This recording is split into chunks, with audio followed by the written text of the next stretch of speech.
à l'Église baptiste centrale de la Rive-Sud pour un autre message aujourd'hui, dimanche. Le titre du message d'aujourd'hui, c'est un administrateur fidèle. Un administrateur fidèle. Finalement, c'est pas si dur à dire. C'est quoi le titre du message, Samuel? Administrateur fidèle. Mais vous, on n'est pas tout seul, hein? Ouais, c'est super génial. Il t'a dit à peu près comme j'étais parti au début. Parfait. On trouve notre texte d'ouverture aujourd'hui dans Luc, chapitre 14. Non, ça me fait penser à Moïse, quand Dieu voulait l'envoyer auprès de Pharaon, puis il a dit j'ai pas le langage facile, j'étais un bafouilleur ou peu importe, je suis gêné de la langue. Ben, ça a l'air qu'il ne faut pas être parfait pour diriger un peuple. Parce que Moïse, il était un homme de Dieu fidèle. Justement, on va parler de ça, fidélité. C'est pourquoi le psaume qu'on a lu aujourd'hui parlait plusieurs fois de fidèle dans le psaume. Donc, Luc 14, à partir du verset, on va lire 3 versets, versets 28, 29 et 30. Car lequel de vous, s'il veut bâtir une tour, ne s'assit d'abord pour calculer la dépense et voir s'il y a de quoi la terminer? De peur qu'après avoir posé le fondement, il ne puisse l'achever et que tous ceux qui le verront se mettent à le railler, en disant, cet homme a commencé à bâtir et n'a pu achever. Je vais demander Frère Limoges, s'il veut ouvrir le culte, s'il vous plaît, en prière. Amen. Merci beaucoup. Donc, le passage qu'on vient d'utiliser est en contexte avec le fait que lorsque nous venons à Christ, nous devons lui céder notre vie entière. Autrement dit, ce qu'il dit ici, c'est que si tu viens à moi, ne regarde pas en arrière. On ne peut pas se repentir du fait qu'on est venu à la repentance. Ça a du sens? C'est comme, c'est-tu, là? Ça ne me tente plus d'aller au ciel. Changer d'idée. Donc, quand tu commences, tu vas jusqu'au bout. C'est ce qui est dit. D'accord? Donc, commence pas quelque chose que tu ne pourras pas finir. Persévère jusqu'au bout de ton engagement. Et ça avec Christ aussi. Donc, une grande partie des métaphores ou des paraboles de Christ sont en lien souvent avec les finances ou avec quelque chose de commercial. Puis je vais plutôt utiliser le gros bon sens de la métaphore de notre Sauveur pour mettre en valeur certains principes pendant la prédication de ce matin. Dans le message d'aujourd'hui, je vous avise tout de suite que c'est le type de message où il va y avoir beaucoup d'écritures qui vont être versées. Donc, si vous voulez tourner dans votre Bible à chaque fois, vous allez avoir de la misère à me suivre. Il y a beaucoup, vous pouvez prendre des notes. Sinon, vous pouvez revoir, ça va toujours être en rediffusion sur YouTube si vous voulez retourner écouter le message par la suite. C'est une des bénédictions qu'on a de pouvoir réécouter les messages. Parce qu'on parle d'être des auditeurs oublieux, puis on est des auditeurs oublieux. On va dire les vraies choses. Pas tout le temps, parfois. Des fois, les messages sont là en ligne, on peut retourner les voir, puis réécouter des choses qu'on a déjà entendues. Dire, ah oui, c'est vrai, ça, le Seigneur m'avait touché avec ça, puis c'est comme, j'ai comme perdu la traque un peu, puis là, ça te ramène au bon endroit. Donc, on va utiliser plusieurs versets. On va glaner beaucoup de principes de sagesse biblique, beaucoup de principes de sagesse qu'on va emprunter de Salomon, qui est bien sûr qu'on retrouve dans les Écritures. Une des choses que le Seigneur attend de nous, c'est quoi? C'est la fidélité. Dieu qui est lui-même fidèle, qui nous a envoyé son Fils Jésus-Christ, le témoin fidèle, le premier-né des morts, le prince des rois de la terre, a tous les droits de s'attendre à ce que nous aussi, nous soyons fidèles. Oui, effectivement. Dans certaines des adresses des épîtres, la salutation commence parfois souvent en disant aux saints et fidèles en Jésus-Christ dans telle ou telle église. Dans plusieurs des paraboles de Jésus-Christ, il fait mention d'ouvriers fidèles, etc. Les Écritures nous font comprendre avec raison que l'une des qualités premières d'un bon administrateur ou dispensateur, là, ça dépend du terme et selon les versions, on va changer, c'est d'être trouvé fidèle. Dans la parabole utilisée en ouverture du message d'aujourd'hui, dans Luc, qu'on a vu 14, 28 à 30, la raison pour laquelle quelqu'un commencerait à bâtir une tour en se rendant compte en plein milieu des travaux qu'il ne peut pas aller jusqu'au bout et la terminer, c'est une mauvaise gestion des ressources. C'est ce que ça nous révèle dans le passage. Mauvaise gestion des coûts, mauvaise gestion des matériaux, de la main-d'œuvre, des délais, etc. Puis Dieu nous a donné des dons, comme frère Dominique nous disait ce matin. Et il faut les utiliser à bon escient dans le but de l'édification de l'Église. 1 Corinthiens, chapitre 12, verset 4. Ça dit là, il y a diversité de dons, mais le même esprit. Diversité de ministères, mais le même Seigneur. Diversité d'opérations, mais le même Dieu qui opère tout en tous. Or, à chacun, la manifestation de l'Esprit est donnée pour l'utilité commune. Donc, les dons pour l'utilité commune, pour l'édification de l'Église. Ailleurs, ça nous dit que tout don parfait vient d'en haut du Père des Lumières. Donc, Dieu nous donne des dons. Que ce soit celui de la musique, que ce soit celui de l'enseignement, de l'exhortation, de l'organisation des projets, etc. Peu importe. Une assemblée, c'est une équipe qui se doit de travailler ensemble pour l'édification du corps. C'est par la charité que le corps s'auto-édifie. Que ça nous dit ailleurs. Donc, c'est pourquoi je répète souvent que je ne suis pas le boss de l'Église. Il y en a qui pensent que je suis le boss de l'Église. Non, je ne suis pas le patron de personne, je ne suis pas le boss de personne. Je ne suis pas le boss des membres de l'Église. Il y en a des fois qui vont venir me voir et me demander des choses. Ils pensent que je suis le boss de tout. Non. Chacun est libre en autant que par le discernement, la liberté de l'un n'empêche pas la liberté de l'autre, ou que ta liberté ne soit pas au dépens de la liberté de ton frère. Ça fait du sens? Sinon, ça ne serait pas charitable. Mon mandat, de par le don, ou les dons, j'ose croire, que Dieu m'a donné, c'est d'enseigner, d'encourager, parfois de censurer. Ça peut arriver qu'il y ait de la discipline à faire sans être le boss de personne, mais donc de censurer par l'autorité de la prédication de la parole de Dieu. Donc, c'est de vous enseigner le sens des Écritures selon une bonne perspective, mais surtout selon une saine doctrine. Puis moi, ben, savez-vous quoi? Je suis loin d'être parfait. Vous ne saviez pas ça, hein? Dans des cours des affaires. Mais si j'ai le don de l'enseignement, je vais certainement le mettre au profit de mes frères et sœurs en Christ. C'est là mon culte raisonnable. Ce que j'ai, je l'ai reçu, puis je suis prêt à le donner. Un peu comme dans la parabole des talents. C'est pratiquement un jeu de mots hein, quand on pense à ça, parce qu'un talent, c'est une unité de pièce monétaire. Mais on dit de quelqu'un qui a un talent, d'une personne qui est talentueuse, qu'elle a un don. Donc, c'est pour ça que je dis que c'est comme un jeu de mots.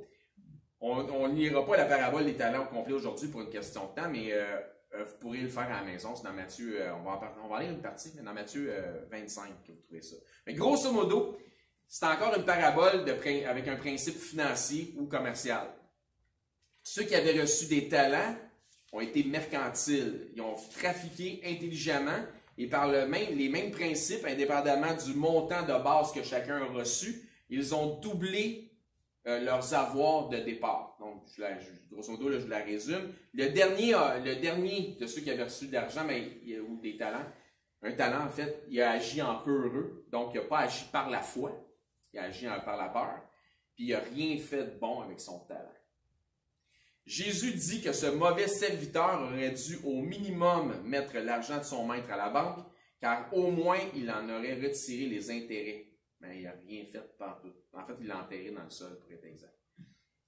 Tandis qu'il dit des autres, bon et fidèle serviteur, puis dans cette parabole-là, il dit de l'autre qui est un administrateur qui avait été infidèle. Donc, toujours un sujet du titre d'aujourd'hui, un administrateur fidèle. Matthieu 25, justement, on va aller une partie. Verset 19, ça dit « Longtemps après, le maître de ses serviteurs revint et leur fit rendre compte. Celui qui avait reçu les 5 talents s'approcha et en apporta 5 autres talents. » Voyez-vous, il avait doublé ce qu'il avait reçu. Et il dit « Seigneur, tu m'as remis 5 talents, voici, j'en ai gagné 5 autres. » Son maître lui dit « C'est bien, Bon et fidèle serviteur, tu as été fidèle en peu de choses, je te confierai beaucoup, entre dans la joie de ton maître. Donc, fidèle. Bon et fidèle, tu as été trouvé fidèle en peu de choses. Un administrateur fidèle. Voyez-vous, le maître manifeste que ce que l'administrateur avait accompli n'était pas au-delà de sa portée. Il dit, c'était peu de choses. Ça dit ici, tu as été fidèle en peu de choses. C'était pas au-delà de sa portée. C'était pas comme un super gros accomplissement. C'était quelque chose de raisonnable. Mais il avait été fidèle. C'est un test qu'il avait reçu. Puis il a passé le test. À partir de là, le maître sait avec confiance qu'il peut demander à son serviteur de s'occuper de tâches qui sont encore plus grandes.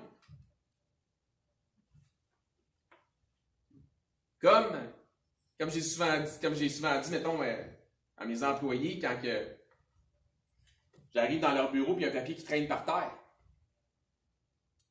Ils le voient, le papier, puis ils le laissent là, comme si c'était quelqu'un d'autre qui était pour le ramasser à leur place. Mais là, je vais après le bureau, puis là, je lui pose la question suivante. Hey, le papier qui traîne là, ils font comme, ouais, si c'était un 5 $, le ramasserais-tu? La réponse est toujours oui. Ben, fais donc comme si c'était 5 $, puis ramasse-le. Là, tu peux le mettre dans tes poches ou dans la poubelle, c'est une autre affaire, mais dans le fond, l'idée en arrière. Fait que le non-dit en arrière de la réprimande, c'est sois donc fidèle à ramasser les petits papiers qui traînent au sol comme si c'était des 5 $. Pourquoi? Parce que ça ne te demande pas plus d'efforts. Tu le ferais si c'était 5 $, fais-les donc que ça soit beau et que ça soit propre dans ton environnement de travail. Pour ma part, comme gestionnaire de personnel, j'ai bien plus tendance à proposer pour de l'avancement quelqu'un qui prend le temps d'être intègre et qui se penche pour ramasser les petits papiers qui traînent au sol que quelqu'un qui s'en fout. Ça démontre une certaine fidélité. Puis, c'est une petite chose qui n'est pas au-delà de sa portée. Ouais, c'est un test. Puis si c'est le cas, si la personne est fidèle à ramasser des petits papiers comme ça, puis finalement, c'est en observant son attitude qu'elle devient qu'à avoir une promotion, mais qui sait si les petits papiers ne valaient pas plus que 5 $ chaque? Parce que cette fidélité dans les petites choses, ça va être ça qui va l'avoir propulsé plus haut, vers de plus grandes rémunérations, vers un travail plus payant. C'est probablement une des raisons pour laquelle, je ne sais pas si c'est ça, mais c'est probablement une des raisons pour laquelle je me suis fait offrir un poste de gestion, parce que moi, je ramassais, puis je ramasse encore les petits papiers qui traînent à terre dans mon environnement de travail. Donc, la fidélité et l'intégrité, c'est de faire ce qui est juste sans chercher les honneurs. La fidélité et l'intégrité, c'est de faire ce qui est juste sans chercher les honneurs, sans chercher à être en vue des autres non plus. Tu ne le fais pas parce que les autres te regardent. Tu le fais parce que tu es intègre et tu es fidèle. Dieu, lui, voit ce que les autres ne voient pas. Mais Dieu dit, quiconque s'abaissera sera élevé. C'est similaire pour notre... Donc, c'est similaire pour notre Maître et Seigneur. Dieu veut nous bénir, mais il va le faire que dans la mesure de notre fidélité. Si nous ne sommes pas fidèles dans les petites choses, il ne nous confiera pas de plus grandes choses. Alors, si quelqu'un n'est pas capable de ramasser du papier qui traîne qui a pitché à côté de sa poubelle, commence par ça, puis on va voir qu'est-ce qu'on peut faire avec toi comme prochaine étape. Donc, si nous ne sommes pas fidèles dans l'administration de ce qui est à lui, pour lui, je parle du Seigneur, il se peut que nous empêchions ainsi Dieu de nous bénir davantage. Parce qu'on manque de fidélité, Dieu dit, mais je ne peux pas te bénir plus. Tu es encore là. Je veux que tu ailles là, mais à chaque fois que je te mets un test, tu fais comme, m'en fous. Puis tu ne vas pas de l'avant, puis tu ne passes pas le test. Moi, j'attends juste que tu passes le test pour comprendre que tu es rendu là, puis je peux t'emmener là. J'éprouve ta fidélité, puis ton intégrité. Donc, il faut être fidèle dans les petites choses, sans essayer de brûler les étapes. Dieu dit, il ne fera pas comme, c'est pas grave, laisse-la faire, cette affaire-là, je vais t'emmener là. Non, passe par là, après ça, je vais t'emmener là. Une affaire à la fois. Dans Luc, et là, à partir de là, on va voir plusieurs versets des chapitres. à partir de... C'est là que ça commence. Là, je dirais Luc 16, verset 10. Verset 10, 11, 12. Dans Luc 16, ça dit « Celui qui est fidèle dans les moindres choses, l'est aussi dans les grandes. Et celui qui est injuste dans les moindres choses, l'est aussi dans les grandes. » C'est un principe biblique que je vous ai dit tantôt. Je vais utiliser le bon sens pour amener des principes bibliques. « Si donc vous n'avez pas été fidèle dans les richesses injustes, qui vous confiera les véritables? » Dieu te met un test, tu ne le passes pas. Ça ne va pas bien plus loin. « Et si vous n'avez pas été fidèle dans ce qui est à autrui, qui vous donnera ce qui est à vous? » Quand tu veux bâtir une tour ou une maison, assure-toi que le Seigneur est dans ton projet. Ne brûle pas les étapes, assure-toi de ne pas délaisser le Seigneur au profit de Mammon. Car nul ne peut servir deux maîtres. Sois fidèle. Cherchez d'abord le royaume de Dieu et sa justice, et tout le reste viendra par-dessus. Ne cherchez pas la profitabilité dans des activités qui sortent du cadre des principes divins. On peut avoir de nombreux projets, mais la question devrait toujours être « Qu'en pense mon Dieu? » Proverbe 19, versets 20 et 21. Écoute les conseils et reçois l'instruction. On écoute? Parfait. Afin que tu sois sage dans la suite de ta vie. OK. C'est quoi? Il y a dans le cœur de l'homme beaucoup de projets. Ah.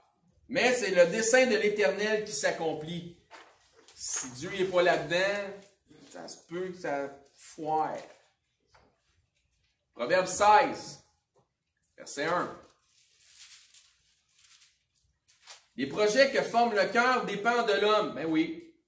Mais la réponse de la bouche vient de l'Éternel. La réponse vient de la parole de Dieu. Là-dedans, tu vas trouver une réponse à savoir si Dieu est en accord ou non avec ton projet. Toutes les voies de l'homme sont pures à ses yeux. Mais celui qui pèse les esprits, c'est l'Éternel. Recommande à l'Éternel tes œuvres et tes projets réussiront. Qu'est-ce que Dieu pense de mon projet?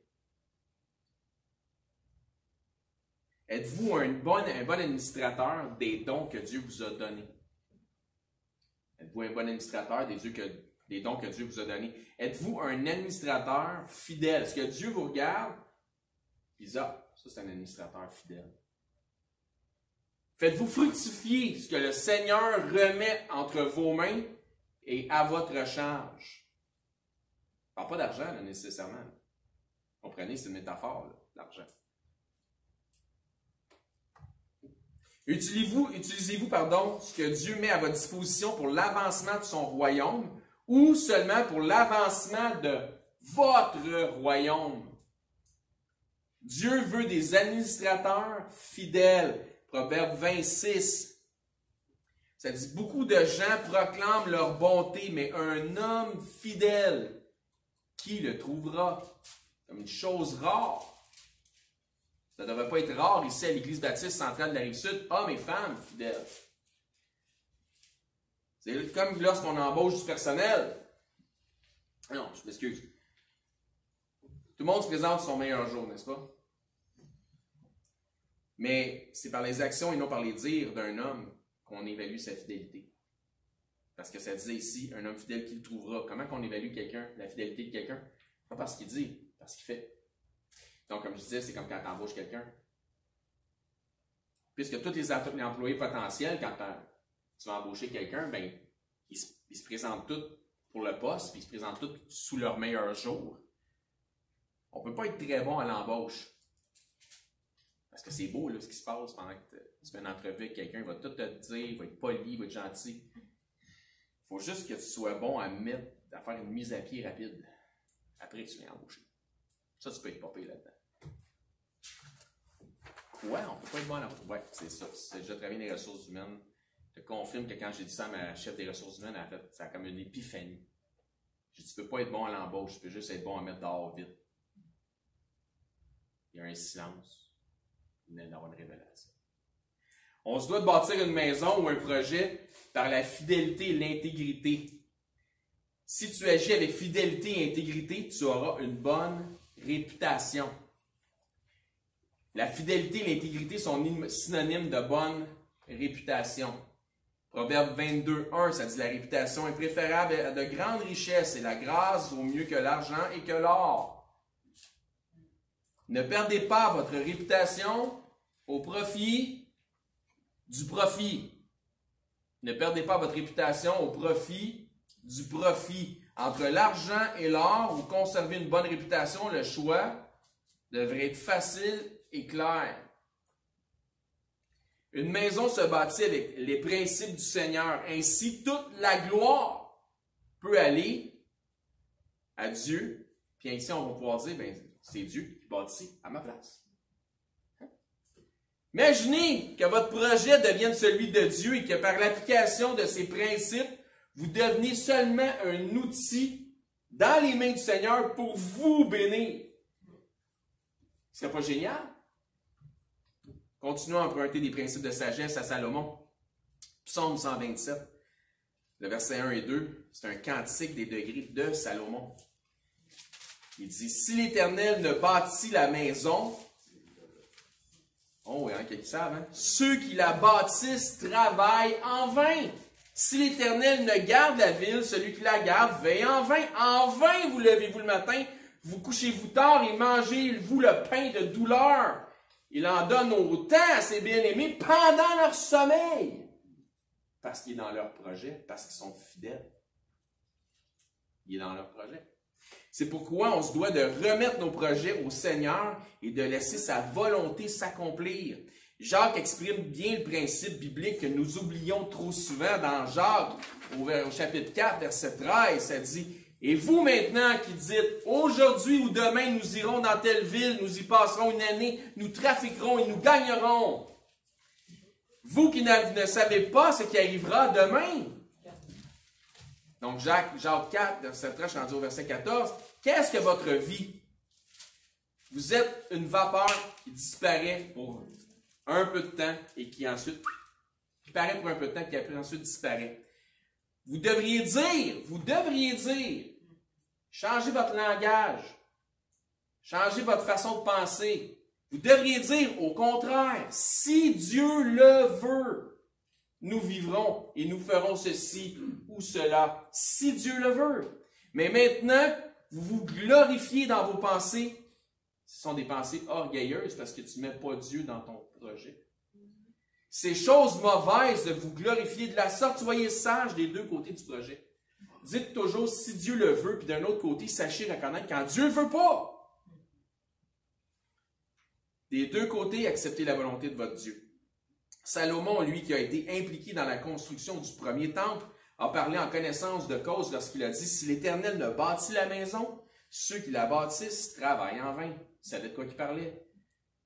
Le temple, dans l'esprit de celui qui l'avait imaginé, devait être l'équivalent de la maison de Dieu.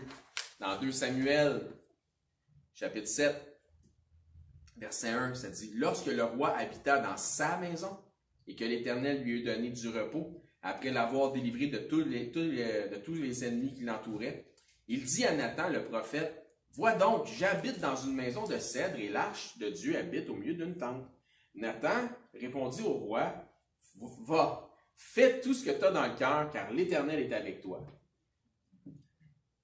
Attendez voir. C'est pas à mettre trop vite. Qu'est-ce qu'on a vu plus tôt? Revenons. On rewind. Proverbe 16, 1. Les projets que forme le cœur dépendent de l'homme. Va, fais tout ce que tu as dans le cœur, car l'Éternel est avec toi. Les projets que forme le cœur dépendent de l'homme, mais la réponse de la bouche vient de l'Éternel. Donc, les projets du cœur de David, super noble, bâtir une maison à l'Éternel. Une belle initiative. Mais si tu veux avoir une bonne initiative, il faut que tu aies l'autorité qui va avec. Parce que l'initiative peut être bonne, sans l'autorité, ce que tu as fait, ça ne vaut rien. C'est pas bon. Donc, Bâtir une maison à Dieu, ça c'était le projet de David. Voici maintenant la réponse de la bouche de l'Éternel. Samuel 7, versets 4 et 5. Ça dit la nuit suivante, après cette affaire-là. La parole de l'Éternel fut adressée à Nathan. Ah! Va dire à mon serviteur David, ainsi parle l'Éternel, est-ce toi qui me bâtirais une maison pour que j'en fasse ma demeure? Sautons au verset 12. Quand tes jours seront accomplis, que tu seras couché avec tes pères, j'élèverai ta postérité après toi, celui qui sera sorti de tes entrailles, et j'affirmerai son règne. Deux volets à cette histoire-là. Maison physique, Salomon. Maison spirituelle, Jésus-Christ. Continuons verset 13. Ce sera lui, pas toi, lui qui bâtira une maison à mon nom, et j'affirmerai son trône pour toujours. Et j'affirmerai son royaume. Pardon, ce que je dis, j'affirmerai pour toujours le trône et son royaume. M'excuse.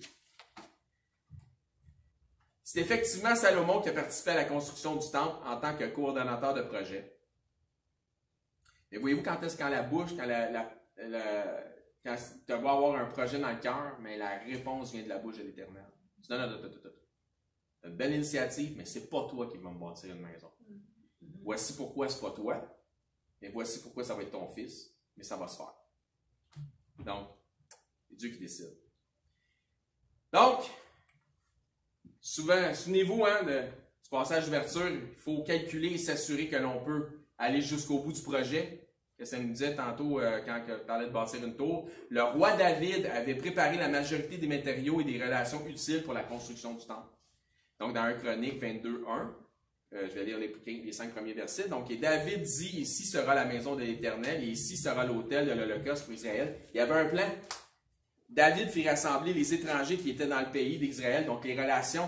Il chargea des tailleurs de pierre pour préparer des pierres de taille pour la construction de la maison de Dieu. Il prépara aussi du fer en abondance pour les clous, des battants, des portes et pour les crampons, de l'airain en quantité telle qu'il n'était pas possible de le peser, des bois de cèdre sans nombre, car les Sidoniens et les Tyriens avaient amené à David des bois de cèdre en abondance.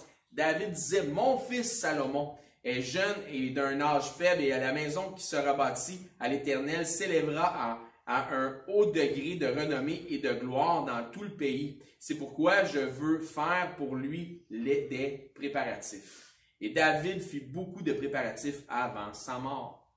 De nos jours, donc on voit que le plan était là, tous les matériaux étaient là d'avance. C'est un peu comme ce qu'on a vu en ouverture, lorsque quelqu'un veut bâtir une tour, il faut s'assurer que tu as tout d'avance, que tout est prêt, que tu vas pouvoir aller jusqu'au bout. C'est ce que David avait fait pour Salomon. Donc, de nos jours, on a été conditionné à croire que d'être préparé pour une maison, c'est d'avoir l'équivalent d'une mise de fonds ou de faire un rap, d'avoir un pouvoir d'emprunt afin d'obtenir une hypothèque. Ça, c'est la méthode du monde. Je ne dis pas que ça ne marche pas, là. Mais, regarde-moi, c'est un scam. On parlera de ça une autre fois, mais en tout cas. Je ne dis pas de ne pas utiliser le crédit pour obtenir une propriété pour faciliter un projet. Moi, je l'ai fait plusieurs fois. Je parlerai contre moi-même de dire ça. Mais je dis que de bien évaluer le projet, de s'assurer de pouvoir aller jusqu'au bout du projet, de bien rassembler les matériaux, les relations, de s'assurer avant tout de se mettre la main dans le top d'heure, que nous avons réellement tout ce qu'il faut pour mener le projet à bon port. En tant que chrétien, il y a toujours d'autres considérations que juste les considérations matérielles à avoir. Il y a toujours aussi des considérations spirituelles. Exemple, est-ce que Dieu peut bénir ce projet? Puis des principes bibliques tels que la deuxième partie du Proverbe 22:7, ça dit « Et celui qui emprunte est esclave de celui qui prête. » Là, je m'en vais où avec ça? C'est correct, qu'est-ce que je fais? T'sais? Toujours dans le Proverbe 22, verset 26, ça dit « Ne sois pas parmi ceux qui prennent des engagements, parmi ceux qui cautionnent pour des dettes. » Ça dit ensuite « Si tu n'as pas de quoi payer, pourquoi voudrais-tu qu'on enlève ton lit de dessous toi? » C'est quelqu'un qui s'engage ou qui cautionne pour quelqu'un d'autre. Ben, si tu n'as pas considéré toutes les issues de la chose, puis finalement, tu te retrouves dans le trouble avec ça, le responsable, c'est toi. C'est pas l'autre pour qui t'a cautionné. T'avais juste peur de pas le faire. Conclusion du message de ce matin. Êtes-vous un administrateur fidèle? On a probablement tous du travail à faire un peu là-dessus. Mettez-vous vos dons à la disposition de votre famille en Christ pour l'édification du corps qui est l'Église. Prenez-vous soin de ce que Dieu met à votre disposition. Êtes-vous heureux de ce que Dieu vous donne? Ou êtes-vous en train de vous plaindre pour ce que vous voudriez que Dieu vous donne? Pour ce que vous n'avez pas? Comprenez-vous le principe de fidélité dans les petites choses? Je vais vous donner un exemple. Venir à l'église le dimanche, une grosse chose ou c'est une petite chose?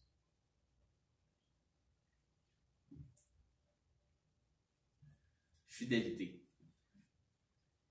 Est-ce que Dieu approuve vos projets? Selon ce monde, peut-être que le projet est moral, il est éthique, il est légal, mais est-ce que ça s'accorde? Est-ce que Dieu souhaite pour vous? Ou est-ce que c'est moral, éthique et légal selon ce que Dieu dit et non pas selon le monde? Je veux dire, j'ai été bafouillé sur celle-là, mais c'est-tu moral, éthique et légal selon le monde? Peut-être, mais est-ce que c'est selon Dieu? C'est ça que je voulais dire.